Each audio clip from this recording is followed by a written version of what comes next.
aquí está el Damaya.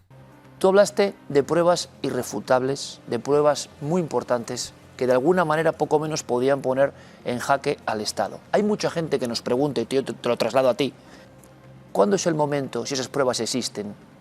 ¿Por qué no salen? ¿Estás contemporizando por algo?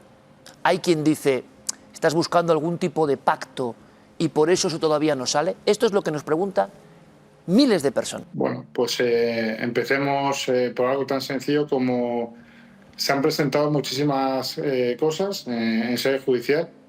Recordemos, que creo que es importante recordar, que cuando yo empiezo a declarar, pues una serie de personas, ahora ministros, antes a lo mejor presidente de comunidades o en otros cargos, nadie me conocía, yo era un mentiroso, todo me lo inventaba, nada era verdad. Bueno, empezaron a recordar la memoria según iban pasando los días, empezaron a recordar que posiblemente pues, habían podido tener algún WhatsApp conmigo, empezaban a recordar que sí, que a lo mejor había hecho alguna gestión que otra. Bueno, todos se ha demostrado que todos ellos en sede parlamentaria han mentido, que todos ellos en el Senado han mentido, que todos ellos en la prensa han mentido, y yo sigo sacando cosas, sacando pruebas. Hemos llevado a sede judicial una serie de pruebas que creo que son bastante contundentes y obviamente al resto que pregunta la gente y que me estás preguntando, Iker, de otras pruebas que hay, claro que hay otras pruebas que son mucho más sensibles, en las que yo tengo que sentarme con Fiscalía, tengo que hablar con Fiscalía de esas pruebas, porque si ahora mismo mi vida está en peligro, como he dicho en varias ocasiones, pues presentando esas pruebas estará mucho más, y yo quiero hacer las cosas bien. Quiero decir, al final estoy haciendo lo que estoy haciendo, bueno, porque durante mucho tiempo me he sentido agraviado, han ido contra mí de una manera, me parece, inaudita, bueno, pues hasta conseguir destrozar mi vida, meterme en prisión, y que todo un país pues pensara que era un delincuente y que era un mentiroso. Yo creo que a día de hoy eso se está demostrando que no es así. Habrá mucha gente, obviamente, que siga pensando que soy un delincuente y que soy un mentiroso. Bueno, pues ahí está la justicia, ahí está lo que estamos aportando. Seguimos sacando evidencias, como el otro día, sin ir más lejos, cuando estuve en el Parlamento, que vuelvo a repetir, dar las gracias a todos los parlamentarios que, bueno, pues que intentaron que pudiera resolver dudas y preguntas que tenían, pero que, como es lógico, es normal, creo que yo no soy quien tiene que resolver esas dudas, porque no soy político, esas dudas que les tiene que resolver en ese momento o en otro momento sería el señor Ángel Víctor Torres, en el que su parlamentaria del Partido Socialista pues hizo un monólogo completamente, no hizo ningún tipo de pregunta. A día de hoy todavía me pregunto qué quería preguntarme, sabía perfectamente que no iba a responder, por eso hizo ese monólogo. Y me hace mucha gracia cuando dice que la gente de su partido es honrada, decente y que no miente. Y nada más terminar sede parlamentaria, se va corriendo a la televisión con el expresidente de Canarias, que es el señor Ángel Víctor Torres, y declaran los dos mi silencio, y que mi silencio es porque no tengo nada que decir y que he vuelto a mentir y que todo es mentira. Bueno, 2 días después sale un WhatsApp del señor Ángel Víctor Torres, en el que ya no es un pantallazo de Koldo y él, sino un WhatsApp mío hacia él, en el que recuerdo y pongo en conocimiento otra vez a todos los espectadores que este señor dijo públicamente que si salía un solo WhatsApp mío de mí hacia él, dimitía. Yo no he visto la dimisión de él en ningún sitio. Tú has llegado a referirte a un sobre concreto, y creo que en su día le preguntamos a Bermejo. Un sobre quiere decir algo físico, donde había el botón nuclear, poco menos. ¿Qué sabemos de ese sobre? Bueno, Iker, como he dicho, sobre ese sobre puedo decir que es algo contundente, muy contundente, que hay que explicar muy bien, que eso se va a hablar cuando se tenga que hablar y cuando sea oportuno en Fiscalía y ante sede judicial, que está bien guardado, que no inventen, que decir, ese sobre, como ahora ha vuelto a pedir una petición el Partido Socialista, sí, de que si yo he quitado pruebas, que si he ido a Calatayud por esas pruebas, esa documentación, que es parte de la que se llevó al Supremo, la guardaba el señor Escolano, obviamente, porque yo se lo pedí que la guardara, porque ya conocía a los personajes con los que estaba enfrentándome. Y esto viene de febrero, no de octubre. Entonces, que no intenten inventar, que no intenten vincular, que si los hidrocarburos tienen algo que ver con el sobre o que quieren información del sobre. Bueno, si tanto quieren saber qué tiene el sobre, es muy sencillo. Que le pregunten a la UCO, que la UCO detectó las fotografías que el señor Alberto Escolano me mandó en su momento para que yo tuviera copia de ese sobre. Saben perfectamente lo que hay dentro de ese sobre y no sé, por algo estarán tan nerviosos cuando han hecho un dispositivo, el señor Marlaska, para detener al señor Escolano y conseguir ese sobre. Yo no estoy ocultando nada, obviamente el sobre está bien guardado, el sobre se pondrá a disposición con el contenido de ser judicial y bueno, si tantas ganas tienen de que eso salga a la luz, que obviamente luego dirán que todo es mentira, como llevan diciendo desde que ha salido todo, bueno, pues a ver cómo defienden todo lo que yo tengo que explicar del contenido de ese sobre, pues ante sede judicial o ante la propia Fiscalía. Si no podemos saber el contenido de ese sobre, no sé si son fotografías, ¿podrías decirnos algo, Víctor, sobre qué onda expansiva podría tener ese sobre? Ese sobre al que tú te has referido como casi salvaguarda o elemento nuclear fundamental, ¿podemos imaginarnos qué efectos tendría el conocimiento de ese sobre para la opinión pública? Bueno, y que vamos si no te importa hacer un inciso antes de contestarte a esto, no debería de ser el botón nuclear. Quiero decir, creo que han salido cosas suficientemente graves para que el gobierno en bloque, sobre todo en cabeza del presidente, hubieran dimitido.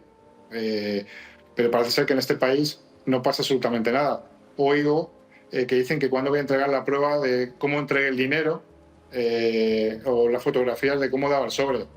Me parece algo ridículo cuando todos sabemos que cuando tú entregas un sobre de dinero metálico ni hay recibo, ni hay prueba, ni hay nada de nada. Pero sí hay unos indicios, y ahí están los indicios, en muchas de las cosas que he aportado y que se han dicho para demostrar bueno, pues que hay una corrupción. Recuerdo, si no lo recordamos, porque parece que se nos olvidan las cosas, que el señor Sánchez hizo una moción de censura, creo que por 200 y pico mil euros, al señor Rajoy, que no tenía nada que ver el señor Rajoy, por el tema de unos ayuntamientos. Y se hizo la moción de censura. Entonces, con todo lo que hemos sacado, con todo lo que hemos dicho, con todo lo que se ha demostrado, siguen siendo pruebas que no valen de nada. Obviamente, lo que hay en ese sobre es algo bueno, pues muy contundente. Obviamente llega directamente a Moncloa. Y como tú dices, la onda expansiva pues, puede llegar a ser muy grande, sí. ¿Afectaría a alguien en concreto? Bueno, yo creo que eso me lo voy a reservar. Creo que ya he dicho bastante con lo que he dicho, que es algo que llega directamente a Moncloa y que es una onda expansiva muy, muy grande, pero creo que eso en este momento pues tengo que resolverlo donde tengo que resolverlo. Bueno, pues voy a hacer mi pequeño análisis de lo que creo que ha sido esta entrevista y de lo que creo que es el personaje, y a lo mejor va a haber gente que no le puede gustar lo que yo voy a decir. ¿De acuerdo? Tenemos que tener en cuenta que este tío es un posible delincuente, un chanchullero y un corrupto. Ha hecho y ha cometido presuntamente delitos ilícitos de distintas magnitudes, como por ejemplo aprovecharse de una pandemia donde la gente lo estaba pasando mal para enriquecerse con unas comisiones vendiendo o intentando endosar mascarillas en distintos ministerios de España, con lo cual lo convierte en un cómplice de los mismos sinvergüenzas que presuntamente están en el gobierno. En algún momento hemos visto en Aldama una persona capaz de convertirse en un antihéroe para ser esa persona que iba a hacer caer el gobierno de España. Pero llegados a este punto, a mí este personaje no me parece más que un buscacámara, un payaso, un trilero, un tío que dice tener mucho pero que me parece que tiene poco, que lo único que intenta buscar es un poco de foco y encontrar algún tipo de pacto por parte de la Fiscalía o por parte del gobierno que le ofrezcan algo para que no se coma un montón de años de cárcel que se va a comer, y creo que este tío le hace más mal ahora mismo a la causa antisanchista que bien. Sinceramente, lo siento mucho. Esta entrevista, yo no voy a ser un adulador. Esto ha sido una mierda de entrevista. Se le ha preguntado cosas que ya había respondido y que ya había contado, y en las preguntas que se le ha hecho que no había respondido, no había contestado, no las ha respondido. Se habla de un sobre, de un botón nuclear, de algo que va a hacer caer al gobierno, y es estar manteniéndonos constantemente pendientes de a ver qué hace o a ver qué dice Aldama. Y chicos, esto ya cansa. Si tienes algo y de verdad quieres tanto a España y estás tan frustrado y estás tan asqueado de las actividades que has cometido presuntamente con estos ministros y estas personas relacionadas con el Partido Socialista, y si está implicado el presidente del gobierno, enseña ya las pruebas de una puñetera vez, hazlas públicas, fíltralas de una puñetera vez, dilas en un juzgado de una puñetera vez, o cállate ya, chico, que agobias, molestas y estorbas. Lo siento mucho, de verdad, de verdad. Es constantemente esa prueba, ese hecho definitivo que lo van a mostrar en cualquier momento y que va a hacer caer el gobierno. Ya está bien, nos están mareando. Y ahora resulta que esos 3 impactos de bala que tenías en tu coche, resulta que no se sabe lo que es, si son impactos de balas, si son triangulitos, si es que te intentaron robar el coche o porque eran cosas raras, pero no se ha podido demostrar que son balas ni que son tiros. Vamos a ver, si le pegan 3 disparos a tu coche, las balas se quedan dentro del coche, con lo cual habríais sacado esas balas y veríais qué es lo que hay dentro del coche. Pero si simplemente había 3 boquetitos como 3 triangulitos, ¿de qué cojones me estás hablando? ¿De qué me estás contando? Mira, yo lo siento mucho, ¿eh? Es que yo estoy empezando a llegar a pensar que este señor, lejos de hacerle daño al gobierno de Pedro Sánchez, lo que va a hacer con el tiempo es reforzar al gobierno de Pedro Sánchez. Porque dice cosas que supuestamente puede demostrar, pero no las demuestra. Demuestra que Ángel Víctor Torres iba a esos pisos con prostitutas, con Ábalos. Demuéstralo. Lo puedes demostrar. Tiene que haber pagos con factura. Alguna prostituta que quiera declarar. Algo, alguien que quiera hablar. Tiene que existir. No es que me han hackeado el móvil, me han borrado las pruebas del móvil, pero hemos recuperado las pruebas del móvil. Chico, saca ya lo que tengas que sacar, di lo que tengas que decir. Es que no te quieres pringar, es que llevas con el... Es que, perdonadme, amigos, es que lleva con la misma historia más de 2 o 3 meses. Es que no ha variado, no ha cambiado, no aporta nada, absolutamente nada nuevo, y ojalá este tío hiciera caer al gobierno. Pero es que lo que creo es que sinceramente que nos está tomando el pelo. De verdad, yo creo que este señor nos está tomando el pelo. Está intentando tener foco, hacerse la víctima, que si lo persigue el gobierno, que si están en contra de él, intentando victimizarse para que en algún momento haya algún trato favorable que a él le beneficie y esas supuestas pruebas nunca lleguen a la luz. Hombre, pues entonces, dilo claramente, dilo. Ha sacado un montón de conversaciones. Sí, ha sacado un montón de conversaciones que demuestran ¿qué? Pantallazos que demuestran ¿qué? Que hablaba con gente y hablaban de qué. ¿Dónde está? ¿Dónde están esas quedadas donde hacían para verse en persona, para dar dinero? ¿Dónde están esas conversaciones? ¿Dónde están esos audios? Que no tiene nada que ver con un proceso judicial, hombre. Que este ya ha contado todo lo que tenía que contar, que no tiene nada más que contar, que se aferra a un clavo ardiendo, hombre. En serio, de verdad, yo no tengo ningún tipo de esperanza en este tío. No tengo ningún tipo de esperanza en este tío.